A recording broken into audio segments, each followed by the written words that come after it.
At Pac-12 Media Days at Warner Brothers Studios in Burbank, California. I'm Lindsey Thiry with the Los Angeles Times, joined by columnist Chris Dufresne. Chris, another year, another studio lot. Everyone's bigger, faster, and stronger, but I think that Larry Scott seems more delighted this year than any other. Yeah, that's kind of been the theme. They've come to these movie studios and all promising bigger and better. What they're really trying to do is get the end of the script right. I remember last year talking about getting a team other than USC to push through, because the image of the conference to the rest of the nation is USC and everyone else. Mm-hmm. Oregon came close last year. They got to the title game, but they didn't do it. So a lot of the things they talked about last year in pushing through the wall and getting national respect, they're asking the same questions are being asked this year. And I think it's kind of funny that, after Oregon didn't win the national title last year, the media, picked USC this year. It's like going back to the old favorite. It's like, well, they're like the only school that's ever done it.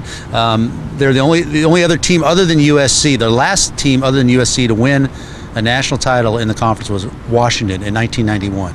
So, we're reaching back. We're reaching way back. It's either a belief in USC, or maybe it's just nostalgia. Chris, perhaps some good news did come from Pac-12 Media Days that we didn't expect, or maybe we did expect. AT&T buying DirecTV, which means perhaps in the near future, Pac-12 Networks will in fact be on most televisions in Los Angeles. This was, I think, the biggest, non-interesting news coming out of the day. It was bigger. It's not something that people really care about, other than if you're a DirecTV subscriber, as I am, and haven't been able to get the Pac-12 Network for 4 years. This was big because this is an issue, a cloud that's been hanging over the conference for, ever since the Pac-12 Network began. And without DirecTV on the package, it's like it's having a bike with only one wheel. You're not going very far. You're not going very far. You're not getting into households in your own in your core cities like Los Angeles, where people from LA can't watch UCLA or USC football. How are you supposed to rate a conference if you can't see it? Somebody asked me this today about Colorado, about what I thought of Colorado, and I said I'd never seen them. I've heard them on the radio, but they sound better. But it's like I don't know how good they are. So this was important to sort of solidify the conference. Now, it hasn't happened yet, but once they get DirecTV in the fold, then they can start to build the brand of the network and start to catch up to the SEC and the Big Ten networks that are kind of way ahead of them financially right now. But I think the long view is that the Pac-12 will start catching up, and so it was I think that was a real important deal.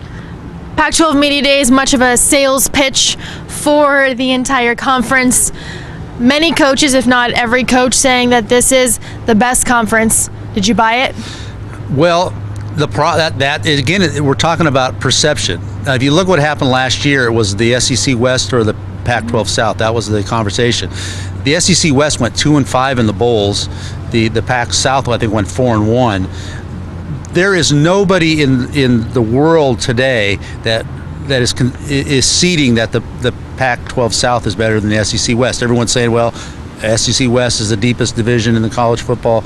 Well, wait a minute. But so still, the perception hasn't changed yet, and I think it's because the league ultimately has not delivered on the big prize. Once you start, adding national titles to your reputation and to your divisions, then that credibility will come. But until they do that, there's still going to be that perception problem.